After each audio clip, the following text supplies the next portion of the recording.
It's my pleasure to welcome Attorney General of the United States William Barr to Arkansas and to the Governor's Mansion today. And I appreciate Senator Cotton having a number of different working groups this morning for General Barr, and being joined also today, of course, by Congressman French Hill.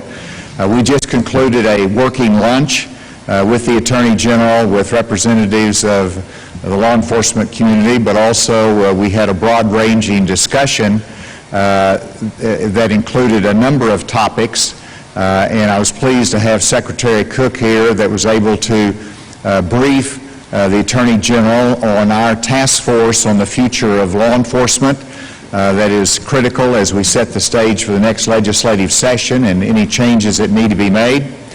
We also had a discussion about, with Secretary Nate Smith being here, on the coronavirus here in Arkansas. And yes, I did raise with the Attorney General in that discussion my request to the White House and discussions on utilization of the Defense Production Act to help us in the national supply chain for our testing that is so critical to us in Arkansas and across the nation. And then finally, before I turn it over to the Attorney General, I want to express my appreciation to him for listening to us and giving full consideration to the case that was decided by Judge Boasberg that involves our work requirement here in Arkansas, that gives us the flexibility to have a work requirement for those that are on the expanded Medicaid here in this state. Judge Boasberg struck that down.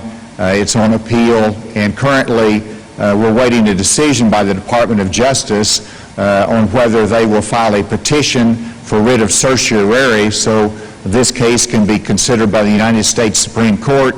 The Attorney General, I want to express my thanks to you for indicating that the Department of Justice will be filing that petition for writ of certiorari that will support our case here in Arkansas and give the United States Supreme Court an opportunity for review of that. I've known the Attorney General for many years, well over a decade, and I appreciated his service in the administration of George Herbert Walker Bush, but now serving this president in one of the most critical positions in this administration. And I'm a fan of the Department of Justice and very, very grateful for his leadership. Attorney General William Barr.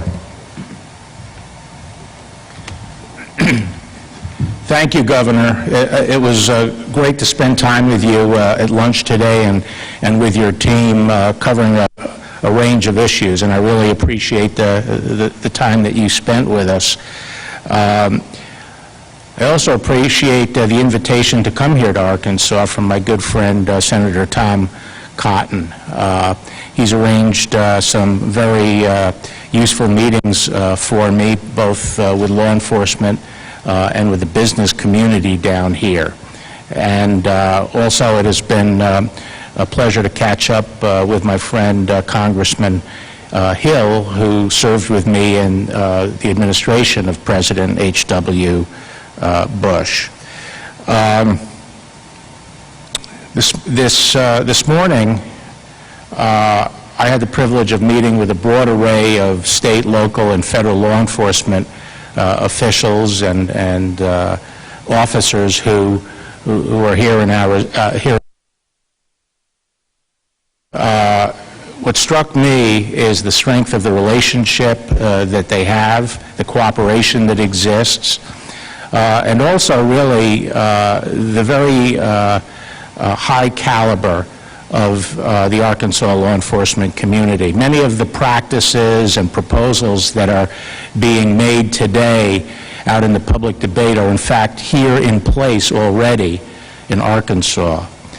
Now, I've often said that being a member of law enforcement is the toughest job in the United States, and I still believe that, and it's certainly become a lot tougher after that ghastly event in Minneapolis. We have a lot of challenges. The President has issued an executive order calling for certain reforms, and I discussed that with the members of the law enforcement community here. And also was delighted to hear about the task force on advancing law enforcement that has been established here that is covering many of the same issues that we're wrestling with. So I look forward to the process of working closely with Arkansas law enforcement leadership on that. So with those initial comments, I'm glad to throw it open to any questions you may have, I guess, for any of us up here. Oh, I'm sorry, Senator. Okay, yeah. All right. Thank you. I also want to thank the Attorney General for taking time out of his very busy schedule to visit our state. I also want to thank the Attorney General and the entire Department of Justice for what they do to help combat violent crime. We have our U.S. Attorney Cody Highland here, and the U.S. Attorney working in conjunction with other federal agencies like the Drug Enforcement Administration, the FBI, and other federal law enforcement agencies, as well as our sheriff's departments and our police departments, have put so many hardened repeat criminals behind bars over these last 3 years by taking advantages of some of the stiffer penalties that we have in our federal system to prosecute cases there, to get people who are serious threats to public safety in prison for an extended period of time, whereas they might not go to prison in the state system, or they might be released very early. And it's because of the leadership of the Attorney General and the leadership we have here through Cody Highlands, our U.S. Attorney, that Arkansas is becoming a safer place. And finally, I just want to thank the Attorney General for the words of encouragement he gave this morning to all of those law enforcement officers, the police chiefs, the sheriffs, the state troopers, so many other law enforcement officials we had. As the Attorney General said, it can seem like a tough time right now in law enforcement. After the horrific killing of George Floyd in Minneapolis, we saw protests and demonstrations that then got infiltrated and hijacked by violent agitators, in some cases violent insurrectionists. And that led to some widespread condemnations of the police. However, we know that our police live among us, they work among us, they worship with us, their kids play with us, and they're dedicated to public safety. There's no one who wants a strong police force that acts with integrity and honor more so than all of those officers who are out keeping our streets safe. And while right now it can seem like a challenging time, I just want to say to all of our peace officers, we appreciate you, we respect you, we depend on you, and that's the exact message the Attorney General delivered to them this morning as well. Well, let me add my thanks to my friend of long standing, Bill Barr, for coming to Arkansas. Thanks, Senator Cotton, for bringing a member of the President's Cabinet here to talk about the important issues around law and order. We had a superb visit today with members of the law enforcement community, and we reiterated our support of them and their very, very difficult job. I'm also pleased to have worked with Senator Cotton on the issue of fentanyl and getting fentanyl off our streets. We had an excellent presentation today from our senior special agent in charge of the DEA here, who talked about the cooperation that he has, undermanned as he might be, in working with state and local government here to keep drugs off our streets. We also had a discussion with those law enforcement officers about the need for more guidance from the federal government on the CARES Act funding that's come to our states, where more guidance can be given to our governors, and we hope we can do that legislatively, that money can be spent in support of law enforcement during this time of uncertainty with COVID. And finally, I would say that it was good to brag about Arkansas in front of the Attorney General.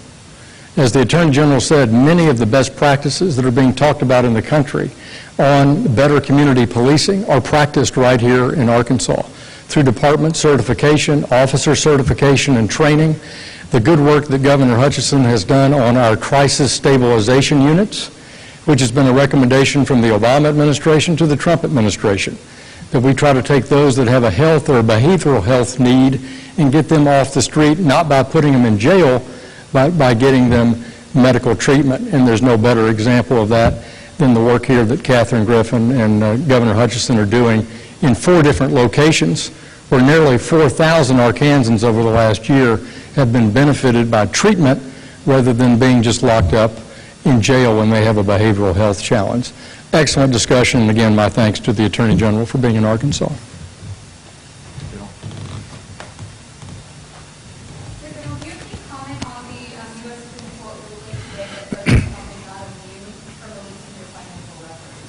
Well, obviously, we were disappointed in the decision to the extent it did not accept our argument, the government's argument about the extent of the president's immunity. But as a practical matter, the decision made very clear that a president just is not at the mercy of litigants and investigators, and that there are protections and defenses that can be raised. So the case has now been remanded to the lower court, where some of the issues will be addressed. Yes?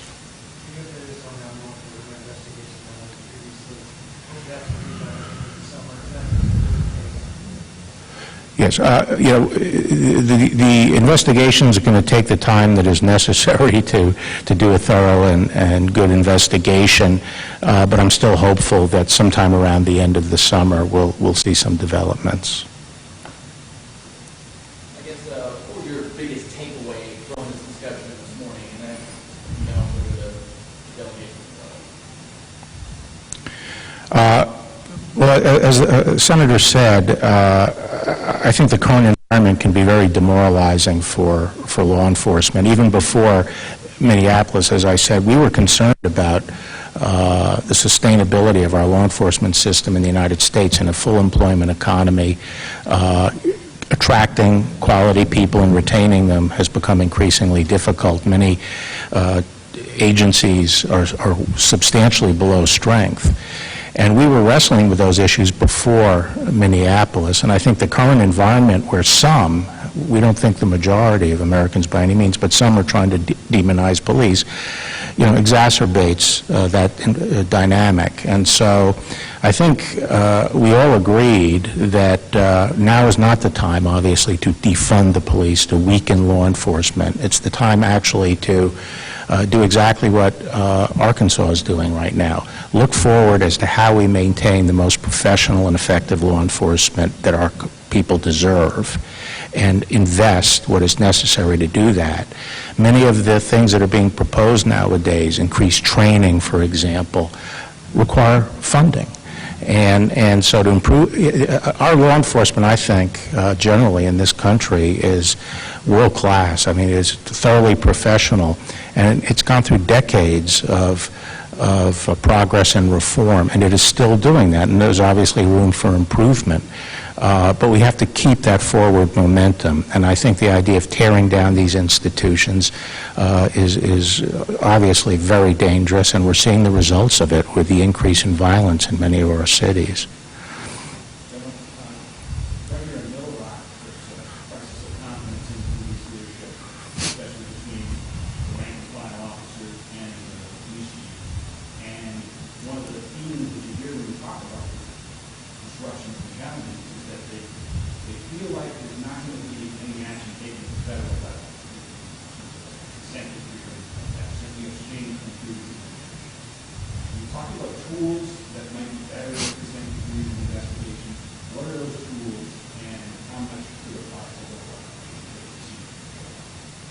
Well, I really can't comment on the specifics of the Little Rock situation. I don't know enough about the dynamics right now in that police department.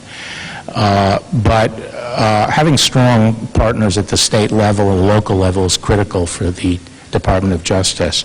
We depend on it. 80% of law enforcement officers in the country are state and local. And so we are interested in having the strongest possible partners in every city, in every community. Now, I think it was just yesterday we announced our findings in a pattern or practice case against the Springfield, Massachusetts Police Department about a unit in there and their pattern and practice of using excessive force. So I have never suggested that pattern or practice cases that look at at particular institutions are off the table. I've always said we will consider them where we think it'll be the most effective tool at getting the kind of changes we want to see. The other two are more collaborative kinds of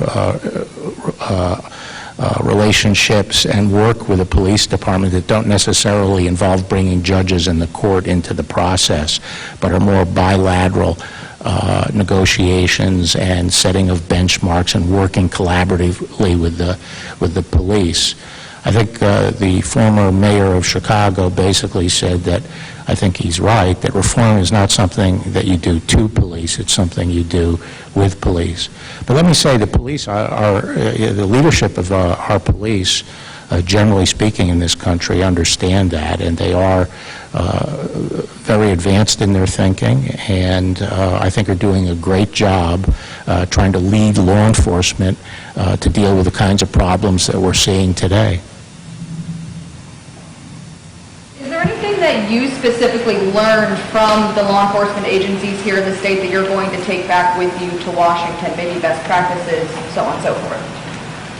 Yes, I learned some things like that, some positive aspects of what is being done here in Arkansas, for example, on certification, the maintaining of the database on people who are required to leave particular forces and so forth. So there's those elements. They also raised a number of things that are deterring people from going in or spending long careers in law enforcement. Some of the problems that are confronting law enforcement officials and the cops in their normal life. So some of those are areas we're going to take up. One of the things that is important is the wellness of law enforcement officers. People overlook this, and they think a lot about, the impact of war on our military, but people have given short shrift to the impact of dealing with crime and the violence and the carnage that has on our police officers, and suicide rates among police officers are very high. And so one of the areas we want to focus on are programs that protect the health and wellness of our law enforcement officers, and I think a lot of work is being done here on that. Yes?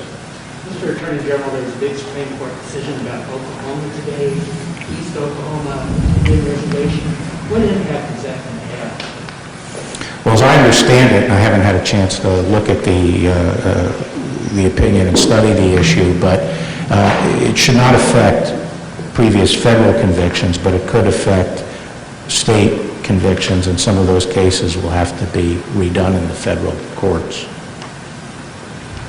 General, the federal government has hate crime statutes that they can use at your disposal in prosecuting cases. The governor has talked about trying to get legislation passed in this state. Any advice or ideas on the direction that should head? Yes, I mean, I support hate crimes. Originally, maybe 30 years ago when I was Attorney General before, I was skeptical of them because I felt in some ways that any violent crime is a hate crime. But I now see their utility and have been supporting them. And in fact, this administration has sort of set records in the area of prosecuting hate crimes. So I do support hate crime legislation generally, and obviously it's a question for the people of Arkansas if they want a state law, but we certainly find our federal laws to be useful. Did it come up, Governor? It didn't, but I wish I had talked about it because we do support that. We hope that we can do that in next session of the legislature.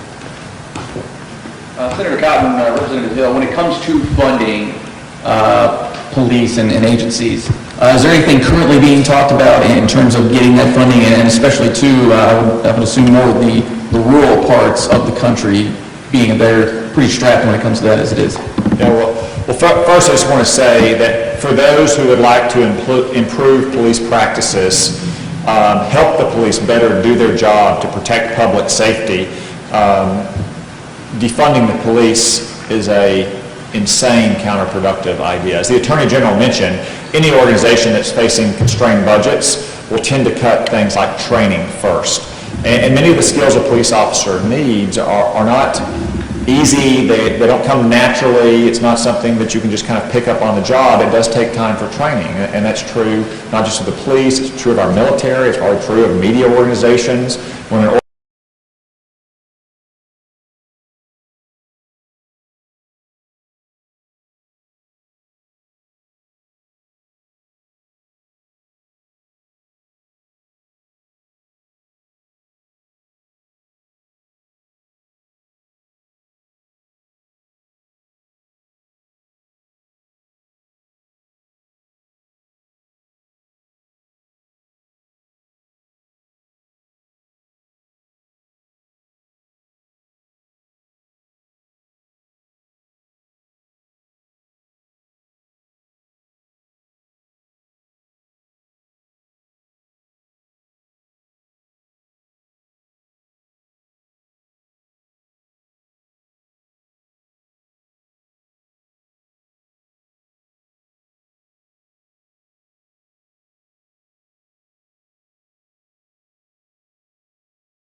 strained as well. That may not mean new money necessarily.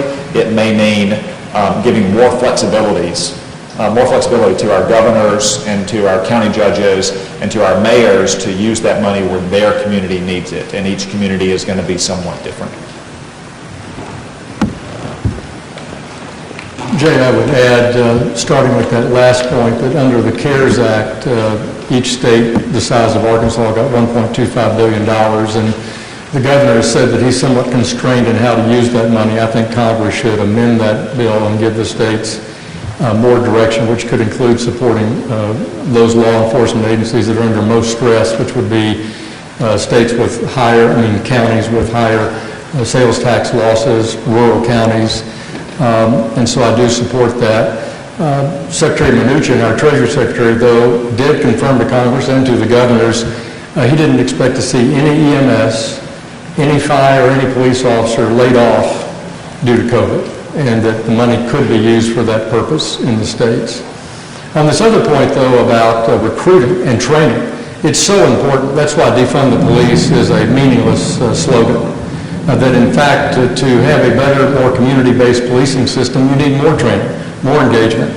And what the Attorney General heard today is what a good job that we do generally in the state on that. Training, the law enforcement academies, the certification, the removal of bad cops, and that their record travels with them in that record database here in our state. So I think that's important. But you have to understand, for those who called for a complete elimination of qualified immunity for public officials performing a law enforcement role, that's a bad idea. It hurts recruiting. How do we fill the baby boom retirement jobs in all of our occupations, but much less in the dangerous occupation in law enforcement? Every morning, 800,000 people, men and women, dressed in a blue uniform, kiss their families goodbye and go out and help protect our communities. And when they don't have any protection for doing the job they do with the right training and skills that they have, you're going to hurt recruiting and you're going to have more retirements, which is what we're seeing across the country. So we need to support our law enforcement agencies with the proper funding, the proper training, the proper rules of engagement. And I think Arkansas actually is a very keen place to see how to do that and do it in the right way. So one final question. Mr. Attorney General, you talked today about arrests that have been made, I think 150 of them. Can you talk about that? Have there been any in Arkansas, and how big a threat is this Boogaloo movement that you mentioned? Yes, we've been responding to the rioting. As the Senator said, what happened in these demonstrations where they were quickly, many of them in many cities, were hijacked by professional agitators who tried to whip up the demonstrators and use violence.